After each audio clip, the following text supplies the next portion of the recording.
Good to go. Okay, Okay, here we go then. Welcome everybody. Welcome to Living on Lundy, and this is my creative practice. I've been on Lundy for 3 years living here now, so I've kind of got to know it quite well, which is how my practice has developed.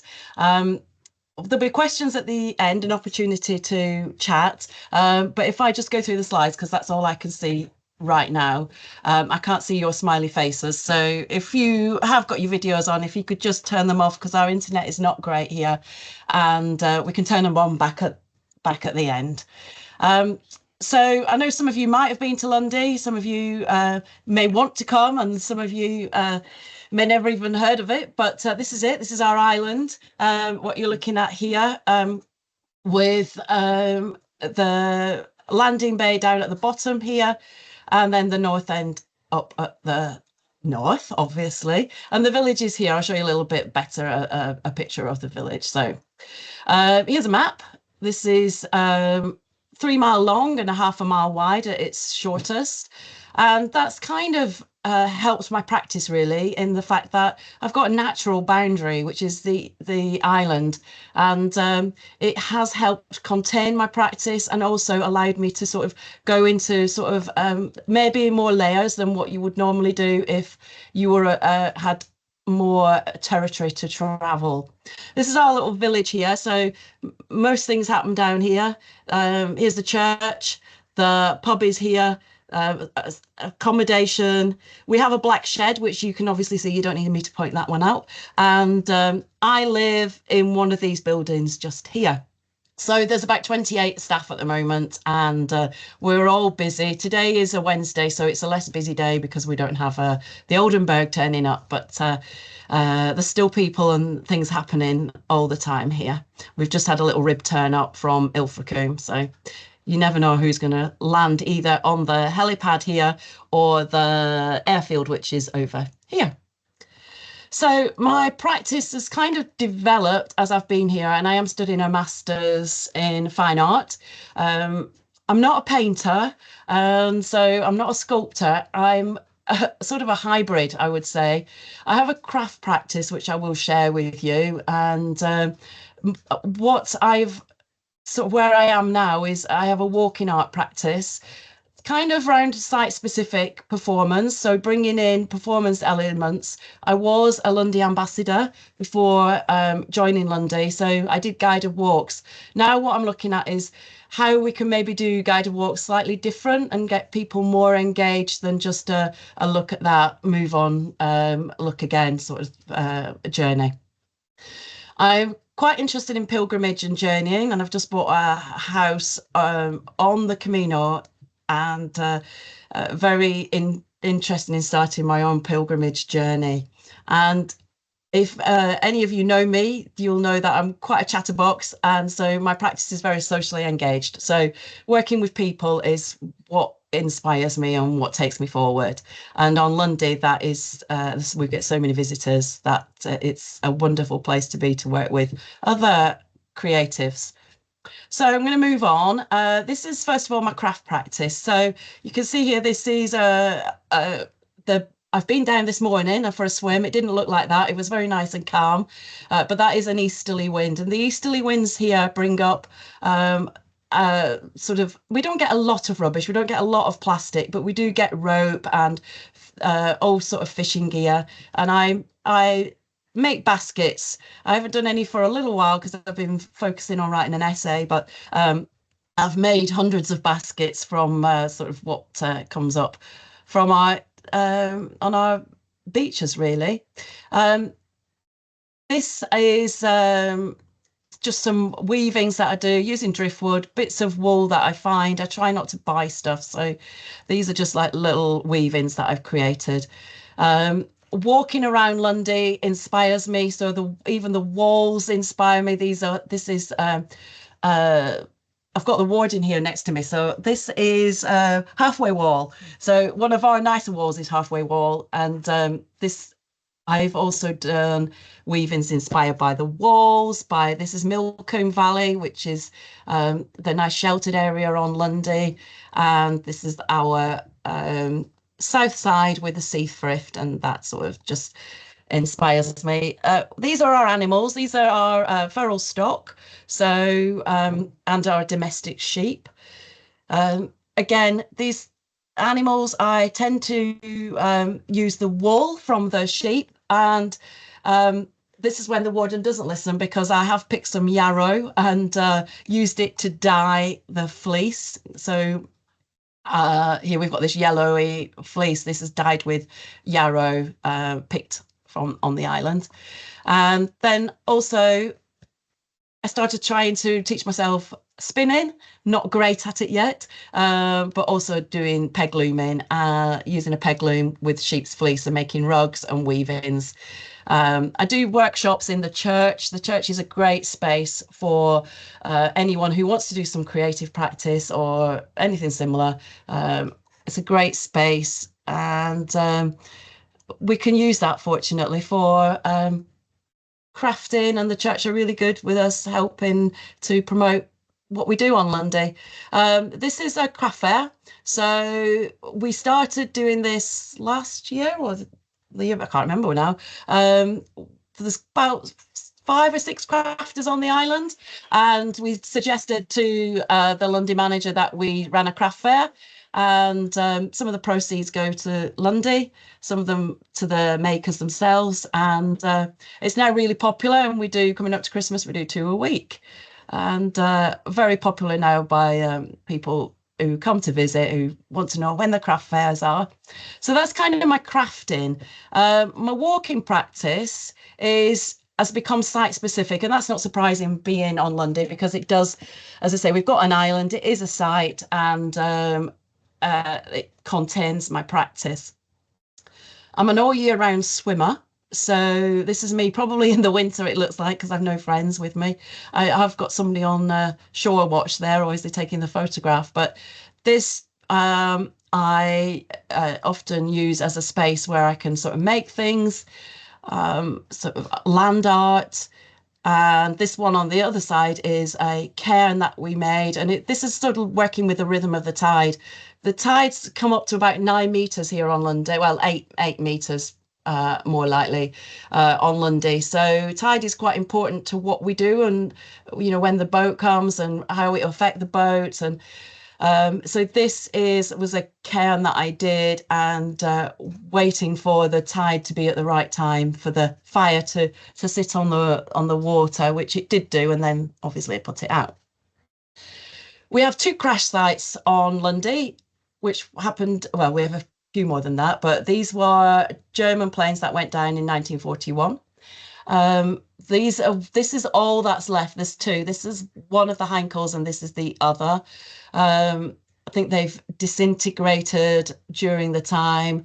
People maybe have taken little bits away, but my work, when I saw sort of Anselm Kiefer's work we did with aeroplanes, I'm really intrigued by these sort of remnants. And at the top here, I did an artist book. This is like a little accordion fold of my journey. These are the 2 crash sites on Lundy, the one in the middle and the one on the west. And it was just the way that I travelled to and found these Heinkels.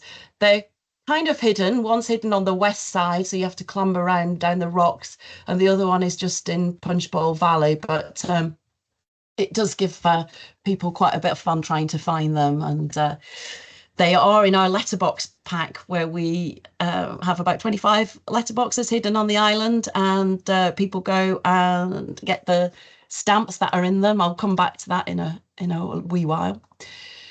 We've got some standing stones on Lundy. These are the only 2 that are still standing. I've started to do walks around the standing stones, and it's been really interesting seeing how people can sort of go to the stones and interact with them in a way that they might not if they were just walking on Lundy. They might just walk past and not really think about them much. But at the bottom here, I've done another little accordion book. If anybody is an artist, you'll know the artists, so Hamish Fulton, Richard Long. They've been sort of quite imminent in my work, although I've now sort of moved a little bit away into performance rather than sort of going for a walk, coming back and making something from it. It's more about the walk and who I take with me now. Again, a little bit more sort of Richard Longy. This is a main track up the island. I went and decided to count these boulders that run up the island.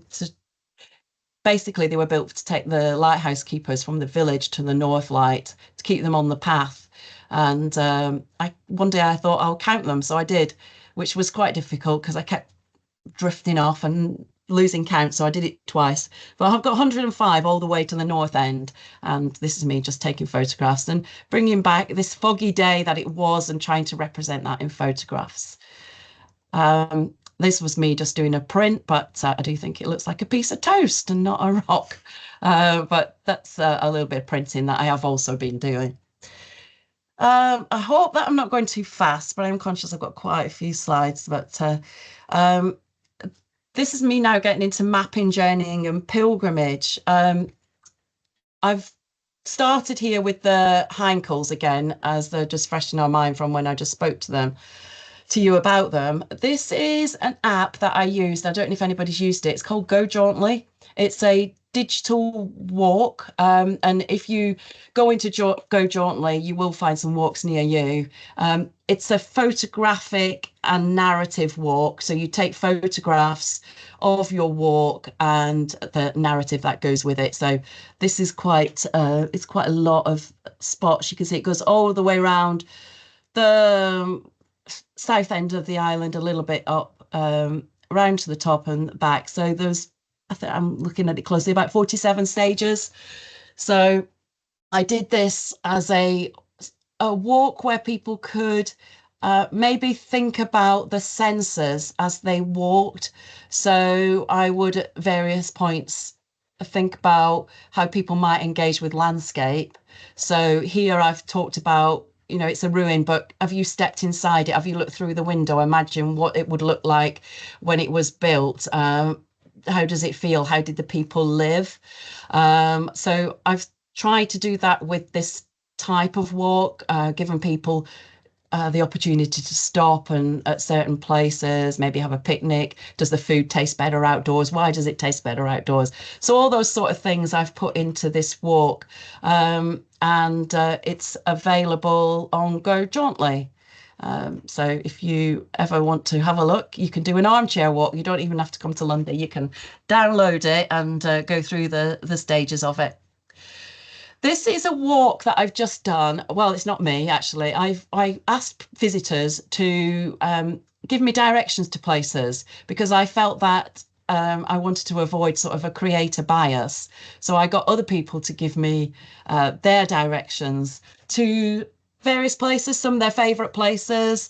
This one is a very good one done by a graphic designer, but they ranged from really simple diagrams, which is what I wanted really, to then people getting a bit creative. And these are now put in the church so that I thought other people could use them and follow them.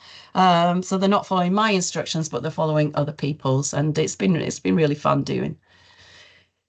This is my pilgrimage booklet. This is a little booklet that I've had done. If anybody has done a pilgrimage, you know that you get a credential, it's a little passport, and you collect stamps from the places that you stay.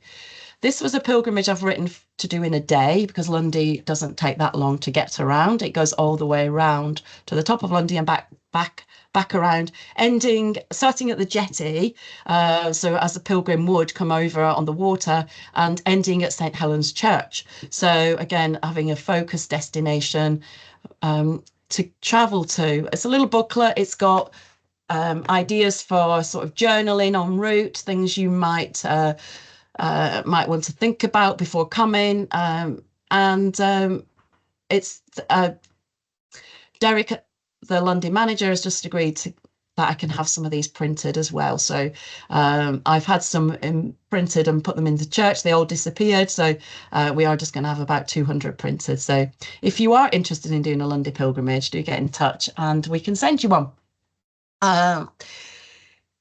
This is also part of the pilgrims. We've got some great stones that have gathered names on Lundy. And this one is Knight Templar Rock. And this is the stamp I've had made especially for the pilgrimage. It's a John Dyke illustration. And John Dyke was he did the Lundy Illustrated News in 1970s and was instrumental to a lot of the artwork that's on Lundy now. He used the Knight Templar Rock as his for this. I hope you can see the Knight Templar there. We've got all sorts of rocks. We've got a new one, which is the Hand of God. So if you want to know where the Hand of God is, I know it's 4 stones from the north. And you'll be able to visit it if you come to Lundy. So the pilgrimage takes you up around the top. And what I've asked for is people to put in a little souvenir of their walk in a jar, just collecting really sort of that votive from a walk, trying to get people to leave a little something in a jar to say that they've done the walk and this was their sort of memory of it. So this now is my socially engaged practice. So as I said at the beginning, I do a lot of visitor engagement. That's just the way it is working in the bar. It just say I'm a housekeeper. I'm not really a housekeeper. I work in the bar, I work in the shop, and I do some housekeeping. So we on Lundy, we're general assistants, a lot of us. So we do mucking, doing all sorts of things. This was an interesting one and something that you might like to do yourself. I gave everybody a piece of paper. Ignore that little circle there. It's not supposed to be there. I just used like wallpaper paper, lining paper. And I asked people to put it in the pocket with a pencil. So a little stubby, bingo pencil or golf pencil, little stubby pencil in your pocket. And as you walk, you make marks. And when you've done, you feel enough on that one, so this might be from the village to Quarter Wall, then you move on to the next little page and you unfold it as you go through your journey. And people really enjoyed doing it. I got just anybody who wanted to would have a go. And I then displayed them in the church and hung them up. But feedback was really positive. People hadn't realised how much their body moved when they were walking and how it responded to the terrain. So this was blind pocket drawings. So have a go if you can just put a piece of paper like this in your pocket and see what the outcome is. This was a map, a Turkish map fold, so it unfolds and it's a standing stone map. It was something I did for the festival of Beltane, so that's the spring equinox. And I took people, if you can see through this, is Felix Gate Hut. I did put a fire. It didn't work very well, but it's Beltane is all about rebirth, fire, and renewal. So this was what I was trying to do, and then I took people on a walk from Felix Gate Hut, following this map to the standing stones. And we, as I said at the beginning, we engage with the stones a little bit differently than what you might do if you were just walking. And these are just visitors having just a different experience. This was one I did for Midsummer. So it's a standing stone one, but I called it a ginkgo walk. And I think there's 22 of us or something like that. We had a really nice time walking around the standing stones and making haikus. So haikus are little rhymes, which are 3-line rhymes, 5 syllables first line, 7 syllables second line, and third line is 5 syllables again. So they just did them on the spot. You can see them all here, just jotting down ideas, first just sort of putting words down and then making them into a little haiku. And I then put a book together of all the 9 standing stones and the little haikus that they did for each one. So that was something that we wouldn't have done if we'd just gone on a walk. Just getting into that sort of extra layer of Lundy that I mentioned at the beginning. This one, again, was a participatory walk where I gave everybody like a little zine. You can see in this journal here, what I've done is I've popped all the zines into a little book. And this is everybody's representation of their journey. And some drew, some wrote words, some um, did little diagrams. They were all really varied, and I didn't want to just lose them, so I've interleaved them into this little journal. And here we are, sat writing, and we also read some poetry um, written by Paul Conley, who comes and visits us on Lundy. So some quite sort of really site-specific poems. And this is us on a walk. What I try to do on my walk is not lead, but to follow. So I try not to be at the front, but try to sort of intermingle. Um, this was a wet walk we did, but as you can see, people still came out. We're here, we're counting stones, we're doing things that you might walk past, but what we were doing is those stones that I showed you earlier on the boundary that take the lighthouse keepers to the north. We decided to count where the footsteps between each of them, and I think there's 44 between each one, but everybody's obviously length of foot differs, but I'm going to call them the 44 step boulders. Here we've got, this is Earthquake, if anybody's ever been, this is Earthquake, and we decided to tell little myths about the place. So making up little stories about what might have happened in Earthquake. And here we are looking at the Heinkel. So that was a very wet walk. Now, going back to my ghost nets, which I talked to you about right at the beginning, this rope will eventually go into baskets, but it was strewn at the north end. We saw it when we were on a trip around the island, and it was strewn in a place where, although the Tara, the warden, wanted to get it, she couldn't because it was in the bird nesting area. So I've been excitedly waiting for somebody to bring it back to me. And the other day, some visitors brought it back, and I've created a labyrinth with it. And this is some visitors here. We did it together, and then we were walking the labyrinth. You can see from here, it's in the lighthouse grounds, which links nicely here because it comes into the burial ground as well. So it kind of has a line coming out and then a labyrinth around this space. Nice to just, if you've not walked in a labyrinth, different to a maze. A maze is kind of where you get lost, but a labyrinth, they say, is where you find yourself. So here we are walking around and chanting or doing whatever we wanted. I had a lovely one where I was walking around, and the lady, one of the visitor, was up in the top of the lighthouse, and she was singing whilst I was walking, which makes it for a nice little video. I've done walking scores, so they're like little suggestions to people. I think I've got a book of about 28, which is when they get to places. So they might go down to where the fog battery is and see the cannons that used to fire. But what else do they do when they're there? Can they imagine the scene that would happen at that time? And every 10 minutes, the cannon booming. So can they wait for 10 minutes and then sort of make that similar noise? Or here, I'm talking about the wind on Lundy, which is definitely something that we have to get used to here. So this is the west side. So the place across from here would be Newfoundland. So it's very much a windy area, and that's them sort of bracing themselves with the wind and following my walking scores. So again, I've got a little website which I put these sort of things on, so anybody you can quite happy if you want to use them in your place of work, or you just want to go out on a weekend and walk and do some of these. They will make sense off Lundy as well as on Lundy. Again, I've left them in some places, and people have just written on how they've done this one. This one here is about talking to a statue. So how many times do we walk past that statue and not interact with it? But what would we ask it if we were asking a question of it, etc.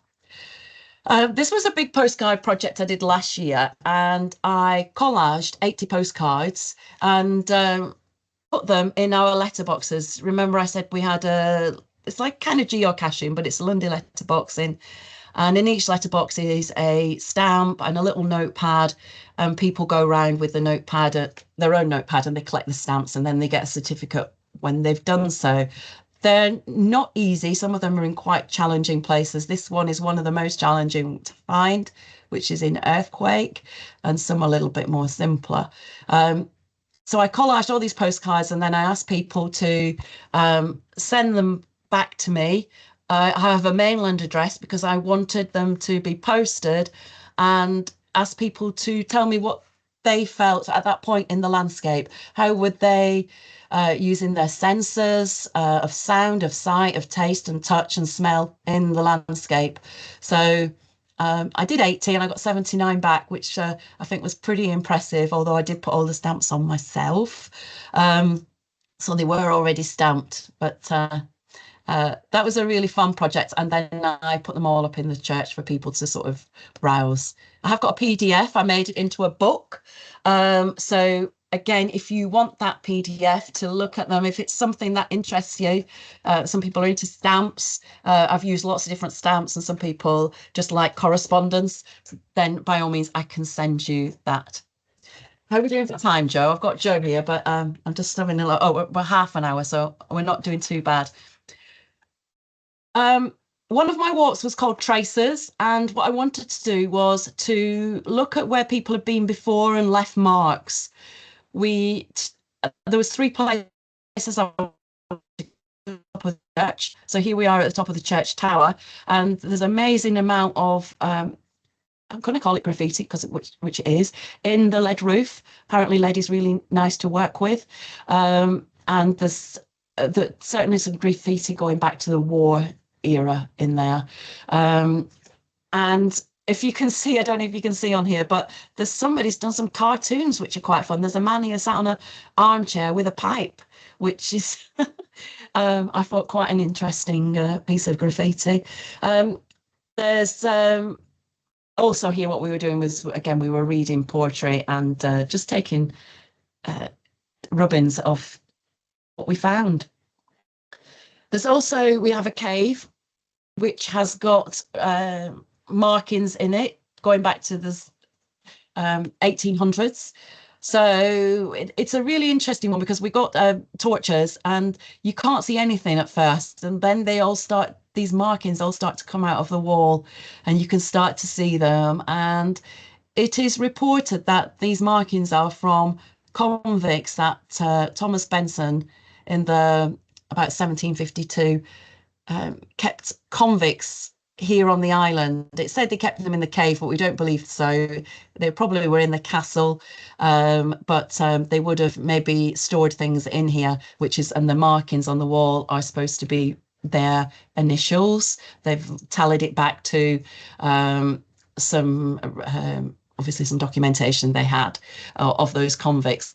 There's also here, you can see there's a few, there's quite a few I would call witch marks, which were there as a means of keeping maybe ill things out of the cave. But as Thomas Benson himself was a very unscrupulous MP, he was probably in the cave doing some of this. So not only were they kept out, but they also went in. So if you want to read the story of Thomas Benson, it is quite interesting. And there's a book called The Nightingale Scandal. You can get it from the Lundy shop, or you might be able to get it from a library or on eBay. But it's quite an interesting story.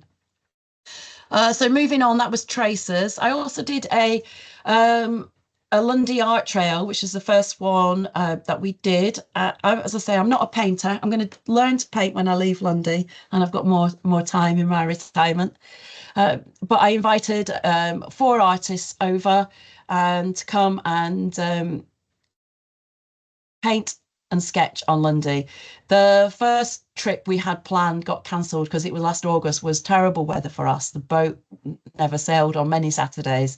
So this was a kind of a rejigged one where we did it another date, which we didn't have as much. I wanted more audience interaction, but it was just a day when we didn't have a lot of day visitors. So we didn't get as much interaction at that time. But we have since had a big exhibition in Bideford, and I've also just brought a lot of the prints back with me to have a display here in the church, hopefully very, very soon, with all the prints that they did and some of the original paintings. So that was really fun. this is a song you probably can't read. It's got a, I noticed it's a bit blurred, but I took Jane Harris, who's a Songways. They come and visit the island. They've just been, and I took her to do some standing stones, and she made a song. And then we had another musician on the island at the same time, and they put it to music. So something again I'm working on really now at the moment, having a video of the standing stones, and these two visitors, one who wrote the lyrics, and both of them singing and playing instruments on it. So that's what comes with Lundy, is you just meet people who do things and they're creative spirits, and I just get to know them, and when we go off and do something, and that's what I so much love. Anyway, I've managed to finish that just short of 40 minutes. So what I'm going to do is I'm going to put the screen back so I can see you all, and I'm going to stop sharing. And if you would like to put your videos on, we can hopefully have a chat.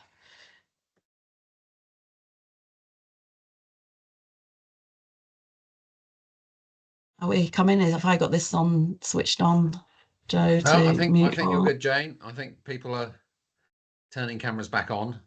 If they want to, of course. Yeah, if they want to. Yeah, of course. That's all. You can still speak without your camera on. Don't worry about me. This is my Lundy hair. This is how we look on Lundy. So I know I sped through that. But first of all, have people been to Lundy? Give me a wave if you've been to Lundy. Yes, a few. Yes, good. Anybody want to come to Lundy? Yes. Or have I put you all off? Good. I'm sure we should have a landmark visit at some point and get everybody over. I think that's a brilliant idea. Yeah, isn't it? Well, everybody in the whole of Landmark. Well, I'm sure we can fit them all on, can't we? How many is there? Don't know. We can fit 200 and how many on the boat? 262. 262 on the boat. Oh, well, that's at least half, isn't it?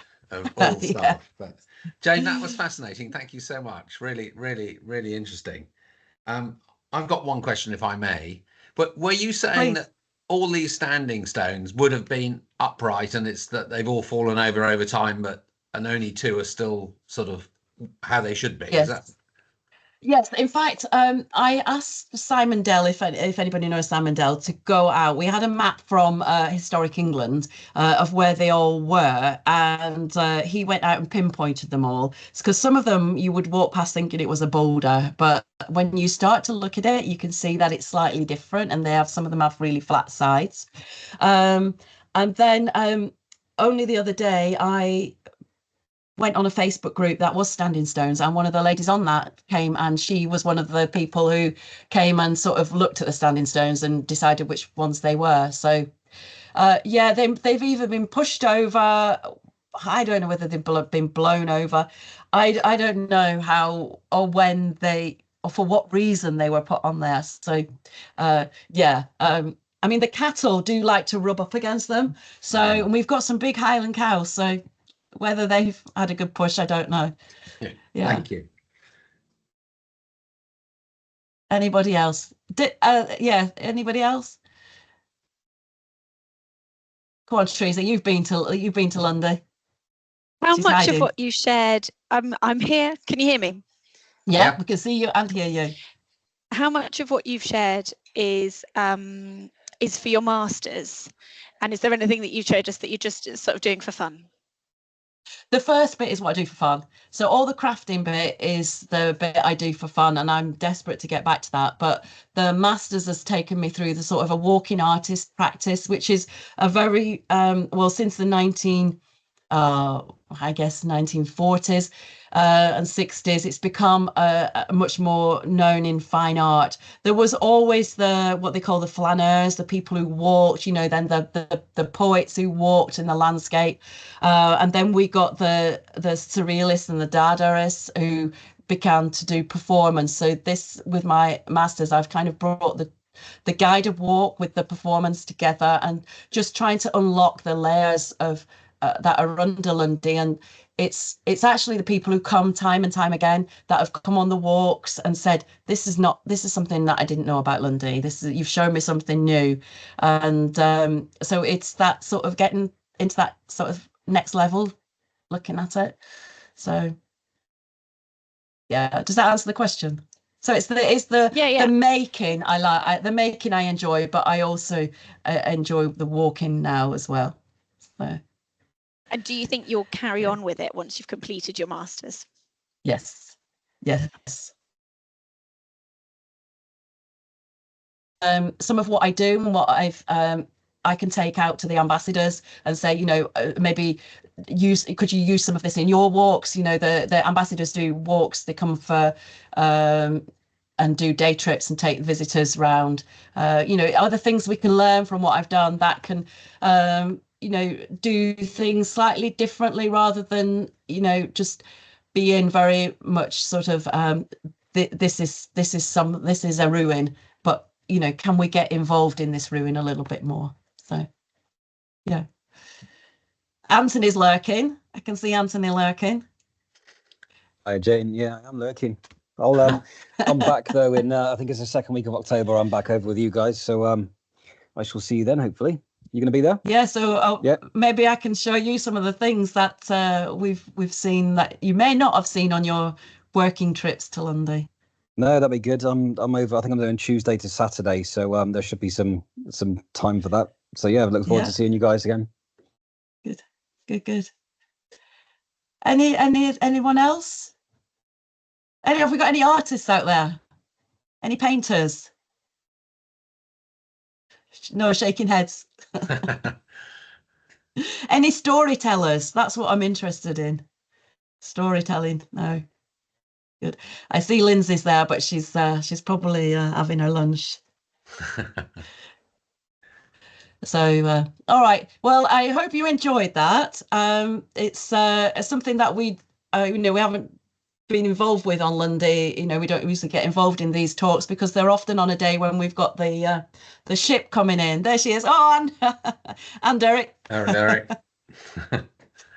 Derek's fed up of hearing me talk now. I didn't want to spook you. It was brilliant, Jane. Did I say you'd give me some money? Yeah, I did, I think.